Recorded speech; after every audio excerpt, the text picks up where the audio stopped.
Yes. Yes, one of the things I wanted actually to raise was the importance of this conversation we're having on X space, because part of the problem we are having in Kenya, and I'm answering why people are feeling fear of Statehouse or fear of doing things, is because the media in Kenya is highly compromised. The largest media house in Kenya is Citizen TV Kenya, with more than 50% of the audiences in Kenya. The last couple of months, most of the citizen journalists have joined the government. Half of them are in Statehouse. I mean, from Hussein Mohammed to others. Others then went and joined from Govin. She went to Parliament. In terms of the accountability of journalism, in terms of telling the truth, is zero. I tell you why. Moses Kuria has been 27 times this year on Citizen TV as their main guest. This man called Atwoli, this Yvonne Okwara, it seems to, have a habit of bringing up the mainstayers of government. They are given not only opportunity, but no other voices are heard. And why Kenyans are flocking to X space is because we do not have an accountable media. Because the government is the one that pays all the advertising with all its friends. So they blackmail these media institutions. The reporters are all friends of the others, all working in government. There is a compromised media. And I have gone on record with Linus Kaikai. I took him on because he's younger than me in this business. And I asked him, what are you people doing? Because all these Finance Bill 2023, the Housing Act, and including the Finance Bill 2024 were all marketed and sold at Citizen TV. What is the role and the collapse of the media? What is the role and the collapse of parliament, individual parliamentarians? And that's why this Jay-Z issue of Kusalimia MPs has been very effective. Because whereas the leadership has failed, individual MPs have failed, but the media has failed more. I want to leave it there for now. Thank you. And I would also like to take this opportunity to express my gratitude to Mkenya Daima. Do follow him.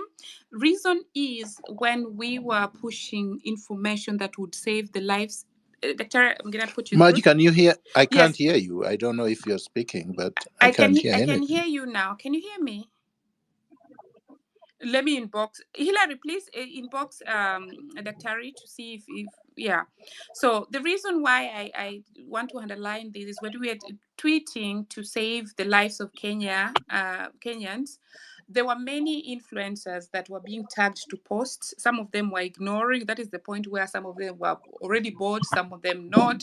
But Mkenya Daima was one of the people who, at all costs, was always amplifying those tweets. So thank you so much, Mkenya, for that. Now, Dr. Miguna, can you hear me now?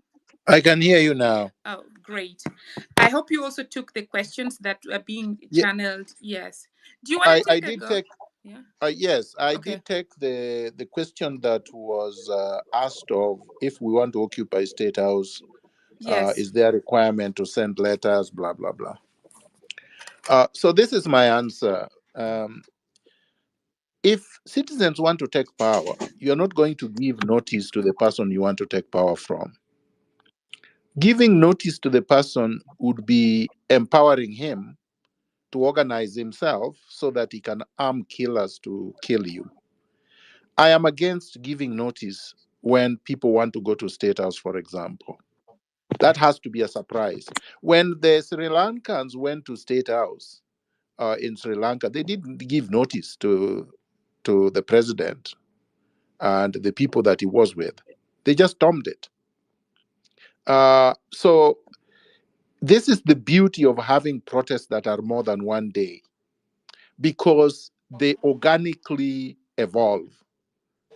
So you don't have to say, this is what I'm going to do, this is what I'm going to do.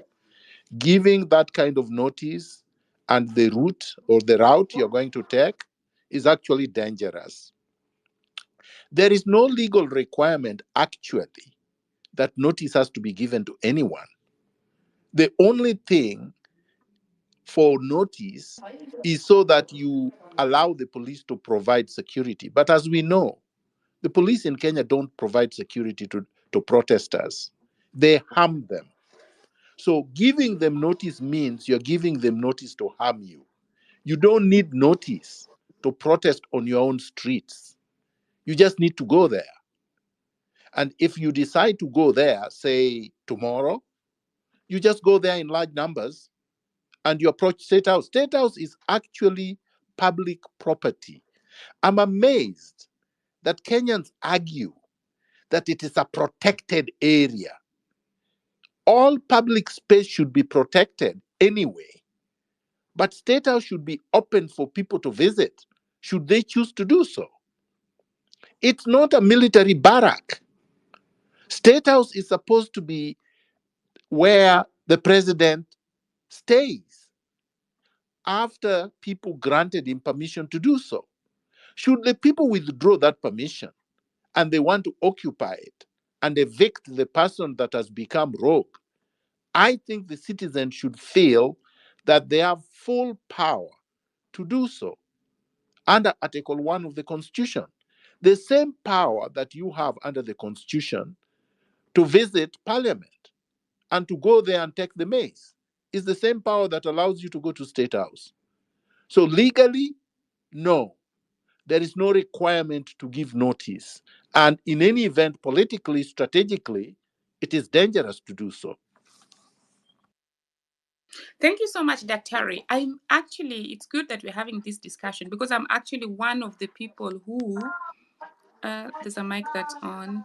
I'm actually one of the people who actually, when it comes to demonstration, of course, the rights are enshrined in the Constitution.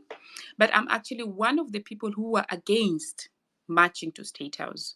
And my reasoning was, and in fact, this very upset a lot of people when I posted out there and say, do anything you want to do within the law, but just leave that house alone.